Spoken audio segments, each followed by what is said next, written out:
السلام علیکم خواتین و حضرات، برچہ نامہ میں آپ کو ایک دفعہ پھر خوش آمدید کہتے ہیں۔ اور آج کا جو ٹاپک ہوگا بہت ہی زیادہ انٹرسٹنگ ہونے والا ہے، کیونکہ آج کے ٹاپک جو ہے وہ ہم کور کریں گے ایک ایسے شخص کو جو آدم خور یعنی کینیبل ہونے کی وجہ سے بہت زیادہ مشہور تھا، اور اس کا نام تھا شری بدت۔ تو جو ابھی ایک ہم شارٹ میں آپ کو سٹوری سنائیں گے، وہ کیرار صاحب آپ کو ڈیٹیلز دیں گے اس کے بارے سے۔ جی، جیسے اظفر نے بتایا کہ وہ جو راجہ تھا جو آدم خور تھا، اس کا نام شری بدت تھا، جس کا تعلق یا آپ اس طرح کہیں کہ جو گلگت بلتستان میں حکومت کرتا تھا۔ اس وقت گلگت بلتستان کی جو ریاست تھی وہ بہت بڑی ہوا کرتی تھی، چترال سے لے کے تبت، لداخ، یہ سارا اس کے ریاست کا حصہ تھا۔ تو سٹوری کچھ اس طرح ہے کہ شری بدت جو اس وقت جو راجہ تھا، اس نے ٹیکس عوام پہ لاگو کیا تھا کہ ہر گھر سے ایک بکری کا بچہ، میمنا یا بھیڑ کا بچہ یا بچھڑا، کوئی بھی جو دودھ پیتا بچہ ہے، اس کو وہ ٹیکس کے طور پر ہر گھر پہ اس نے عائد کیا تھا، اور ہر گھر اس کو ایک بچہ دیتا تھا اپنے باری کے حساب سے۔ تو پھر ہوا یہ کہ ایک دفعہ جب شری بدت نے دیکھا کہ جو کھانا تھا اس کا ذائقہ بالکل ہی ڈیفرنٹ تھا پہلے کی نسبت بہت ڈیفرنٹ تھا، تو اس نے اپنے باورچی کو بلوایا اور پوچھا کہ بھائی آج کے کھانے میں مطلب ذائقہ کیوں چینج ہے، کیوں اتنا یہ میٹھا ہے یا اچھا ہے؟ تو باورچی نے تو کہا میں نے تو نارمل جس طرح میں پہلے پکاتا تھا میں نے اسی طرح پکایا۔ تو پھر اس نے کہا کہ نہیں، پتہ لگاؤ کہ یہ جو میمنا تھا وہ آیا کہاں سے تھا، ان سے پوچھ انہوں نے پالا کیسے تھا۔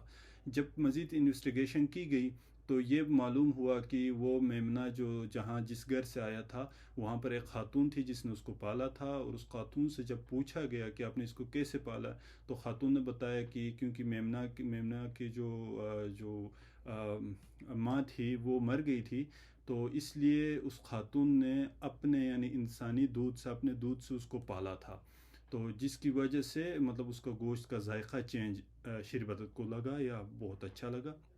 تو شری مدت نے پھر کیا کیا، سوچا کہ جب انسان کے دودھ سے بکری کا جو میمنا ہے وہ اتنا میٹھا ہو سکتا ہے، تو انسان کے بچوں کا گوشت کتنا میٹھا ہوگا۔ تو پھر اس کے بعد شری بدت نے کیا کیا کہ جو ٹیکس تھا وہ میمنوں سے ہٹا کے انسان کے بچوں پہ لاگو کیا کہ اب ہر گھر سے انسان کا بچہ آئے گا۔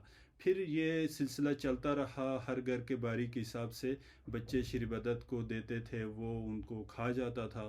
تو اس کے بعد شری بدت جو ہے وہ ایک آدم خور بن گیا۔ اب جب وہ آدم خور بن گیا تو وہ خونخوار بن گیا، اور یہ بہت مشہور ہو گیا گلگت میں، اس ریاست میں، کہ شری بدت کسی چیز سے مر نہیں سکتا، نہ تلوار سے نہ نیزے سے نہیں مر سکتا۔ تو اسی دوران باہر سے کچھ لوگ گلگت بلتستان میں آئے، اس وقت کی ریاست میں آ گئے۔ ان میں سے ان کا جو لیڈر تھا یا جو شہزادہ تھا اس کا نام آذر جمشید تھا، اس کے ساتھ ایک اس کے گروپ کے بندوں میں سے ایک وزیر یا ایک جو بندہ تھا، یا رضائی باپ بھی لوگ کہتے ہیں، اس کا نام برچہ تھا۔ اس کے علاوہ ریل رمل تھا، اور اس کے علاوہ اور بھی لوگ تھے، جیسے پرانے زمانے میں ہوتا ہے کہ ایک لشکر میں بادشاہ یا کوئی شہزادے کے ساتھ اس کے وزیر، اس کے فوج کا دستہ ہوتا ہے، بالکل اسی طرح کا دستہ ایک فارس سے، جو آج کل کا ایران کہلاتا ہے، وہاں سے گلگت بلتستان آیا۔ تو ان شارٹ کی شری بدت کی ایک بیٹی تھی جس کا نام نوربخت تھا۔ تو شری بدت کے جو وزیر تھے اور کچھ لوگوں نے جو شری بدت کے بیسیکلی خلاف تھے، انہوں نے ایک سازش کے تحت جو شری بدت کی بیٹی تھی اس کی شادی اس شہزادے سے کروائی جو فارس سے آیا تھا، جس کا نام آذر جمشید تھا۔ جب دونوں کی شادی ہو گئی، جس کا علم شری بدت کو نہیں تھا، یہ مطلب خفیہ طور پر شادی کی گئی تھی، دونوں کی کروائی گئی تھی۔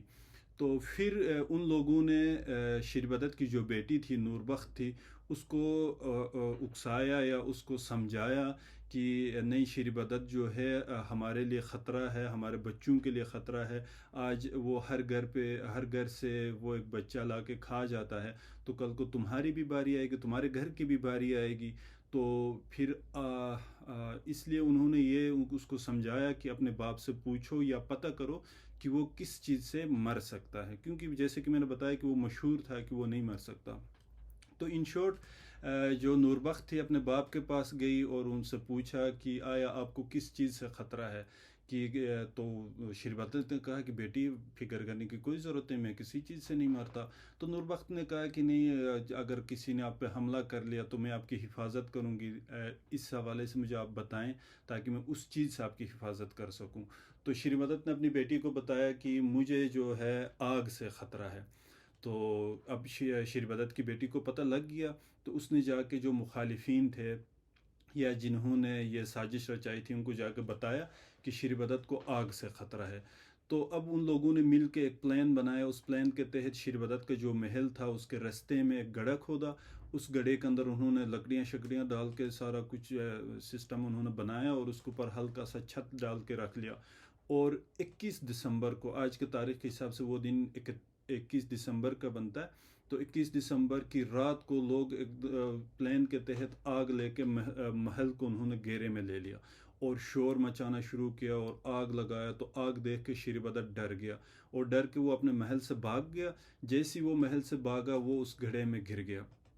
گڑھے میں گرنے کے بعد لوگ جو مشال لے کے آئے تھے، آگ لے کے آئے تھے، انہوں نے اس گڑھے میں شیر بدت کے اوپر پھینک دیا.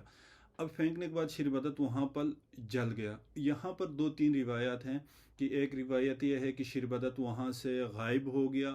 غائب ہو کے وہ پنیال جو گلگت بلتستان کا ایک ضلع ہے وہاں پر نکلا، کھیتوں میں نکلا، اور وہاں پر ایک کسان ہل چلا رہا تھا. تو اس نے اس کسان سے پانی مانگا کہ میں آگ سے جل رہا ہوں، مجھے پانی پلاؤ.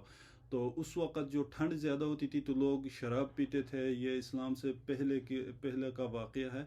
تو شراب پیتے تھے. تو اس نے شراب شیر بدت کو پیش کیا. تو جیسی شراب شیر بدت نے پی لیا تو وہ چوہے کی شکل میں اس میں چینج ہو گیا. تو اور دوسری روایت یہ ہے کہ شیر بدت کے اوپر جب جیسی آگ پھینکی گئی تو شیر بدت وہاں سے غائب ہو گیا. غائب ہو کے جو نگر کے سائڈ پہ ہوپر یا ہسپر والے سائڈ پہ کسی گلیشیئر میں وہ وہاں پر نکلا ہے اور اس گلیشیئر میں وہ فریز ہو گیا.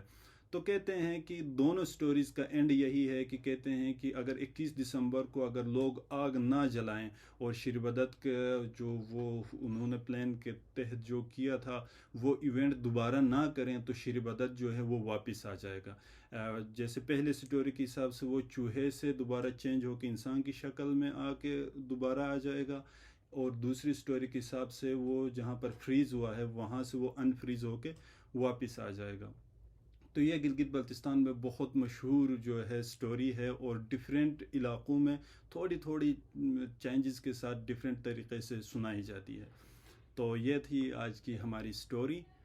تو بڑی interesting story, long story short کر کے ہم نے آپ کو سنائی ہے، اور فیوچر میں انشاءاللہ اس پہ ڈیٹیل بھی ہم گفتگو کرتے رہیں گے. لیکن دونوں صورتوں میں ہمیں تیار رہنا چاہیے کیونکہ شیر بدت دوبارہ آ رہے ہیں ہم پہ حکمرانی کرنے کے لیے. تو انشاءاللہ پھر ہم اپنے نیکسٹ ولاگ میں کسی اور انٹرسٹنگ ٹاپک کے ساتھ آپ کے خدمت میں حاضر ہوں گے. اگر آپ اس سٹوری کو مزید ڈیٹیل میں سننا چاہتے ہیں تو ہمارے ڈسکرپشن میں جائیے، وہاں پر دیکھیے یہ سٹوری آپ کو ڈیٹیل میں، ہم اس کا لنک آپ کو وہاں پر دے دیں گے. بالکل، یہ بہت اچھی بات کی ہے کرار صاحب نے کہ جو ڈیٹیل سٹوری ہے اس کی لنک جو ہے ہم آپ کو ڈسکرپشن میں ضرور دیں گے. تو اس کے لیے اجازت دیجیے، انشاءاللہ پھر آپ کی خدمت میں حاضر ہوتے ہیں کسی اور انٹرسٹنگ ٹاپک کے ساتھ. تب تک کے لیے اللہ حافظ.